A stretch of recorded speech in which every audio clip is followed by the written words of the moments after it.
Praise the Lord, dear brothers and sisters. Today let us see our verses from the book of 1 Corinthians. 1 Corinthians chapter 2, verse 14.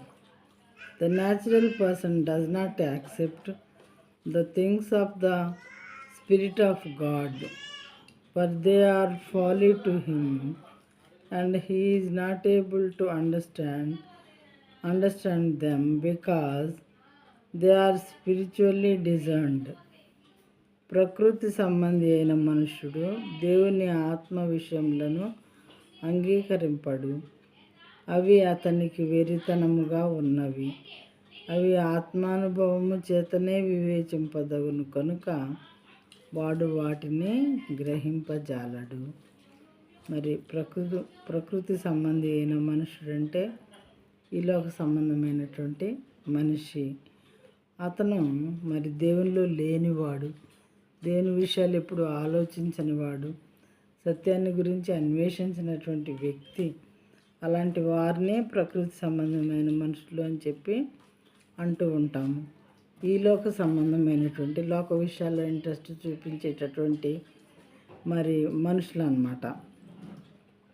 అలాంటి వారు దేవుని ఆత్మ విషయములను అంగీకరింపరు. దేవుని పరిశుద్ధ ఆత్మడు చేసేటటువంటి ఆశ్చర్య కార్యాలు, అద్భుత కార్యములు, పరిశుద్ధ కార్యములు ఇలాంటివి గురించి వాటిని అసలు అంగీకరించరట, యాక్సెప్ట్ చెయ్యరు. అవి అతనికి వెరితనముగా ఉన్నవి. దేవుని కార్యములు ఏవైనా సరే ఈ లోక సంబంధి అయినటువంటి ప్రకృతి సంబంధి అయిన మనుషునికి వెరితనంగా కనిపిస్తూ ఉంటాయంట.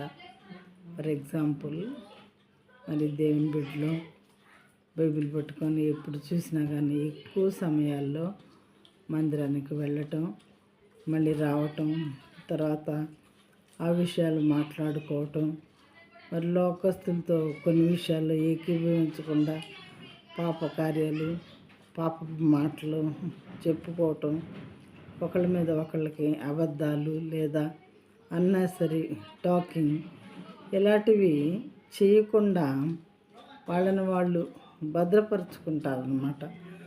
దేవుని ఉగ్రత మన మీదకి వస్తుందేమో ఆయన వద్దన్న పనులు చేస్తే అని మరి ఈ లోక సంబంధమైనటువంటి పనులు వాళ్ళు చేయటానికి భయపడుతూ ఉంటారు, ఆత్మానుసారమైన మనుషులు. అయితే అలాంటి పనులు కొంతమంది సినిమాలు చూడరు. మరి లోకస్తులు చేసే పనులు చాలా కొన్ని చెడ్డ కార్యాలు వీళ్ళు వ్యతిరేకిస్తూ ఉంటారు, వాటి దగ్గరకు వెళ్ళకుండా ఉంటారు.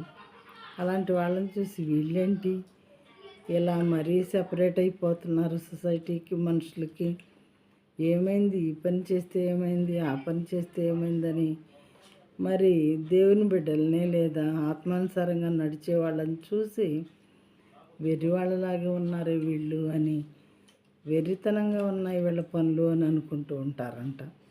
అవి ఆత్మానుభవము చేతనే వివేచింపదగును కనుక అతడు వాటిని గ్రహింపజాలడు. ఆత్మానుసారమైన వ్యక్తులు కాని వాళ్ళు మరి పరిశుద్ధాత్మ దేవుడు మనలో చేసేటటువంటి పవిత్రమైన కార్యాలను గురించి ఏమాత్రం కూడా గ్రహించలేరు అని వాక్యం చెప్తున్నది. మరి వాక్యం మించినటువంటి ప్రియమైన సహోదరుడా, మరి మనం ఏ స్థితిలో ఉన్నాము? ప్రకృతి సంబంధిగా ఉన్నామా? దేవుని ఆత్మ విషయములు ఆత్మానుసారమైన మనుషులుగా మనం ఉన్నామా? ఎలా ఉంటే బాగుంటుంది? మనల్ని మనమే ప్రశ్నించుకొని మంచి మార్గంలో నడిస్తే దేవుని దీవెనలో పొందుకుంటాము.